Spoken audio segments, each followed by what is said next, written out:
أऊज़ु बिल्लाहि मिनश्शैतानिर्रजीम बिस्मिल्लाहिर्रहमानिर्रहीम।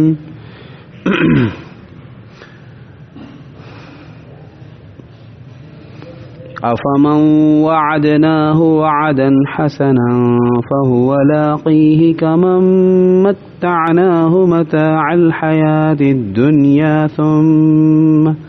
ثم هو يوم القيامة من المحضرين। पोछा ओ माण्हू बहितर आहे ओ माण्हू जंहिंसां असां वाइदो कयो सुठो वाइदो सो ओ उनखे हासिल करण वारो आहे। उन शख़्स जे बराबर थी सघे थो जंहिंखे असां दुनियावी ज़िंदगी जो सामान ॾिनो पोइ क़यामत जॾहिं हू पकड़ियल थी ईंदो पकड़ियलनि मां थी ईंदो। वयौम युनादीहिम फयक़ूलु ऐन शुरकाइय अल्लज़ीन कुन्तुम तज़अमून। ऐं ओ ॾींहुं यादि करियो जंहिं ॾींहुं हू उन्हनि खे पुकारींदो पोइ चवंदो त किथे आहिनि मुंहिंजा उहे शरीक जिन जो तव्हां दावा कंदा हुओ जिन जी तव्हां दावा कंदा हुओ। क़ाल अल्लज़ीन हक़्क़ अलैहिमुल क़ौलु रब्बना हाउलाइ अल्लज़ीन अग़वैनाहुम कमा ग़वैना तबर्रअना इलैका मा कानू इय्याना यअबुदून। पोइ चवंदा उहे जिन जे मथां ॻाल्हि साबित थी वई ऐं असांजा रब ही उहे माण्हू आहिनि जिन खे असां गुमराह कयो असां हिननि खे गुमराह कयो जीअं असां पाण गुमराह थियासीं। हाणे असां तुंहिंजे हुज़ूर में हिननि खां बेज़ारी इख्तियार करियूं था बेज़ारी ज़ाहिर करियूं था। हू असांजी इबादत न कंदा हुआ। वक़ील दुऊ शुरकाअकुम फदअऊहुम फलम यस्तजीबू लहुम वरअवुल अज़ाब लौ अन्नहुम कानू यहतदून। ऐं चयो वेंदो त पंहिंजनि शरीकनि खे पुकारियो पोइ हू उन्हनि खे पुकारींदा पोइ हू उन्हनि खे जवाब न ॾींदा। वरअवुल अज़ाब ऐं अज़ाब खे ॾिसंदा काश के इहे हिदायत वारा हुजनि हा। वयौम युनादीहिम फयक़ूलु माज़ा अजबतुमुल मुरसलीन फ़अमियत अलैहिमुल अंबाउ यौमइज़िन फ़हुम ला यतसाअलून। वअम्मा मन ताब वआमन वअमिल सालिहन फ़असा अन यकून मिनल मुफ़्लिहीन। ऐं जंहिं ॾींहुं हू चवंदो उन्हनि खे त तव्हां रसूलनि खे कहिड़ो जवाबु ॾिनो पोइ हुननि जे मथां ॻाल्हियूं बंदि थी वेंदियूं उन ॾींहुं पोइ हू हिक ॿिए खां न पुछी सघंदा। बहरहाल उहे माण्हू जिन तौबा कई ऐं ईमान आंदो ऐं सुठा अमल कया सो उम्मीद आहे त उहे छुटण वारनि मां हूंदा। हिन में अल्लाह रब्बुल आलमीन पहिरीं इहो फरमायो त ॾिसो काफ़िर ऐं मोमिन इहे ॿई छा बराबरि थी था सघनि पर अल्लाह ताला फरमायो त जंहिंसां असां सुठो वाइदो कयो आहे सुहिणो वाइदो कयो यानी ईमान वारे सां अल्लाह पाक जन्नत जो वाइदो कयो आहे इहो सुहिणो वाइदो आहे। फ़हुव लाक़ी ऐं इहो वाइदे जी शइ उनखे मिलणी आहे। छा उन माण्हू वांगुरु थींदो जंहिंखे असां दुनिया जी ज़िंदगी जो सामान ॾिनो। हालांकि अल्लाह ताला दुनिया जी ज़िंदगी जो सामान जेको मुसलमान खे बि ॾिनो आहे सिर्फ़ु काफ़िर खे कोन ॾिनो आहे। रोज़ी सिर्फ़ु अल्लाह काफ़िर खे कोन थो ॾे मोमिन खे बि ॾे थो पर हिते अल्लाह रब्बुल आलमीन फरमायो काफ़िर जे बारे में त छा उन शख़्स वांगुरु मोमिन थी सघे थो जंहिंखे असां दुनिया जी सामान ॾिनो? वजह इहा आहे जो हिननि जे कुफ़र जो ऐं हिननि जे गुमराही जो या गुमराही ते ॼमण जो ज़रियो ऐं सबबु जेको बणिजो उहो दुनियावी सामान ई बणिजो।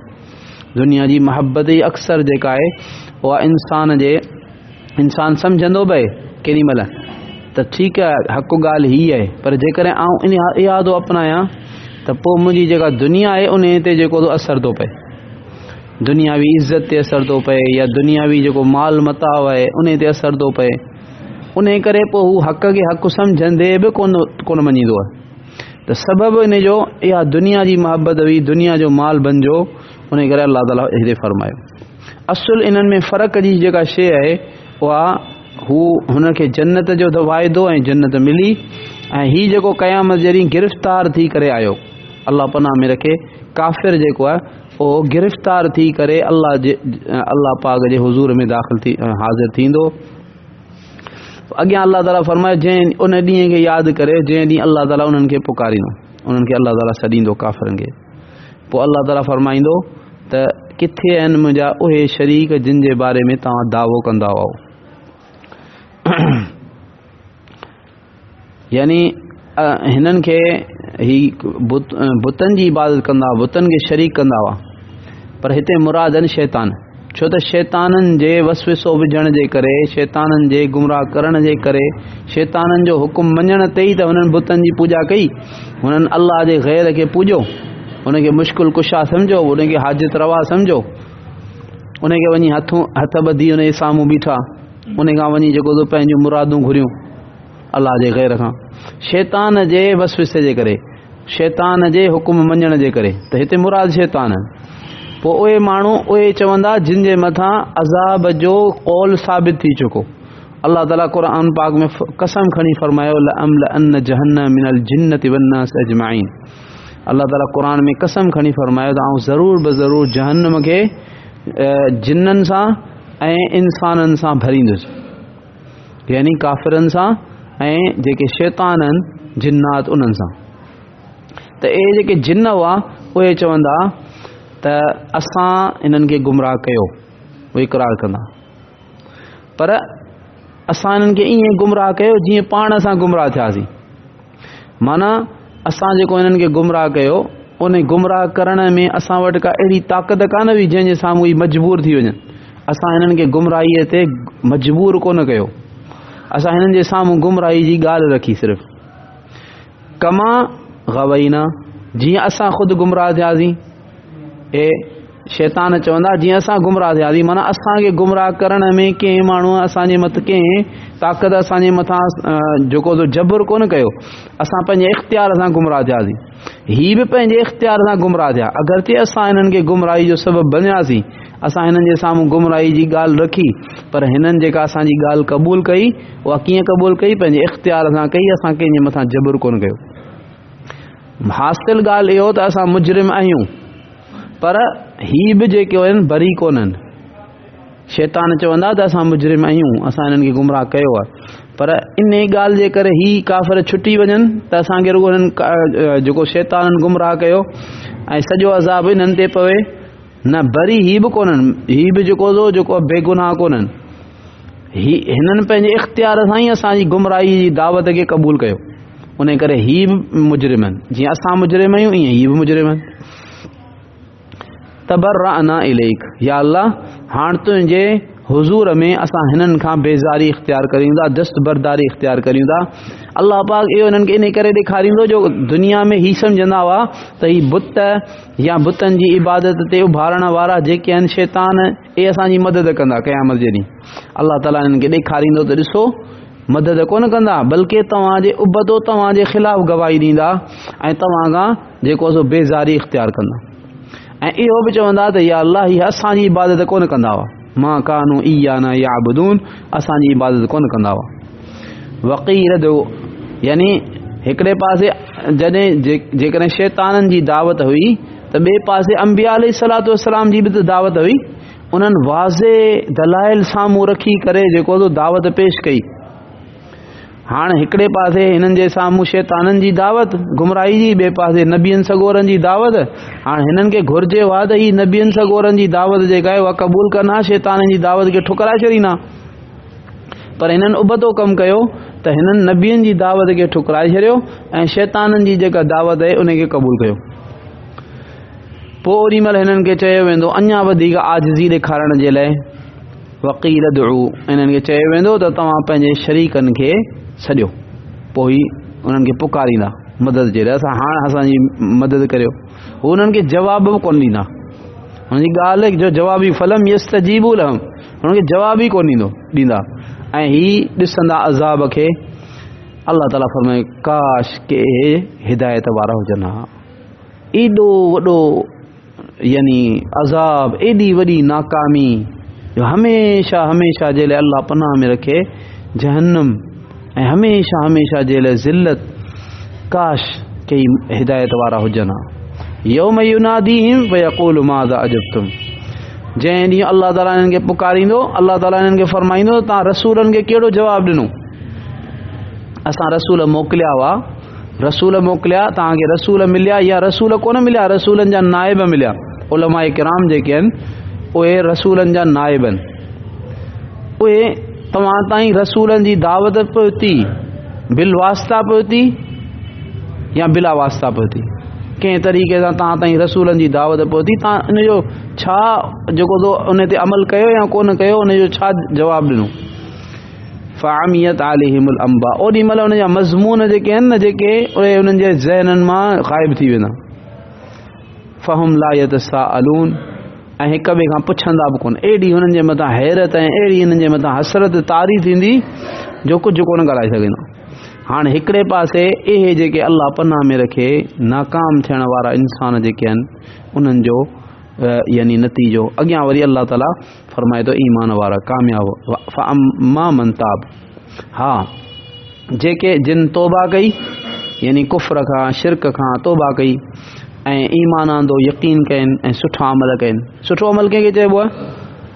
सुठो अमल उहो कोन्हे जेको मूंखे सुठो लॻे। माण्हू चवंदा आहिनि साईं केॾो मज़ो पियो अचे, फलाणो कमु करियूं था, केॾो मज़ो थो अचे, केॾो सुकून थो अचे, केॾो मज़ो आयो अॼु। भई इहो तोखे मज़ो आयो न। सुठो अमल उहो कोन्हे जेको तोखे वणे, सुठो अमल उहो आहे जेको अल्लाह पाक खे वणे।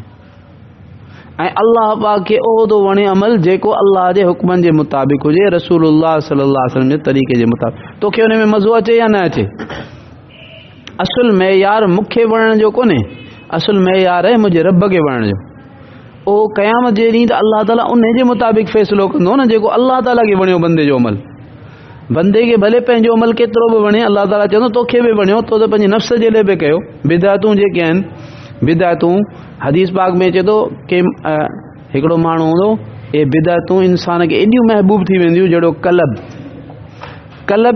कल्ब चइबो आहे अरबी ज़बान में कुते खे, कल्ब लाम जे जज़्म सां, ऐं कल्ब लाम ते ज़बर बि आहे, त पोइ उन माण्हूअ खे चइबो आहे जंहिंखे छितो कुतो चक हणे ऐं उन जे करे हुनजे जेको जिस्म में उनजो सॼो ज़हर सिरायत करे वञे, इन बीमारीअ वारे माण्हूअ खे कल्ब चइबो आहे।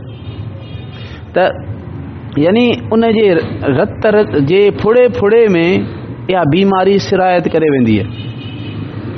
ईअं बिदअतूं जेके आहिनि, बिदअतुनि जी महबत हुज़ूर पाक सल्लल्लाहु अलैहि वसल्लम फरमायो त अहिड़ा माण्हू मुंहिंजी उम्मत में ईंदा जिन जे तबियतुनि में बिदअतुनि जी महबत एॾी घिड़ी वेंदी जो उन्हनि जे साम्हूं बिदअतुनि जे ख़िलाफ़ु ॻाल्हि कबी न त हुननि खे चइबो हीअ ॻाल्हि बिदअत आहे, त हुननि खे एॾी चिड़ लॻंदी, एॾी चिड़ लॻंदी ऐं एॾो हुननि खे जेको आहे सो ॾुख थींदो जहिड़ो अलाए छा चयो वियो हुननि खे।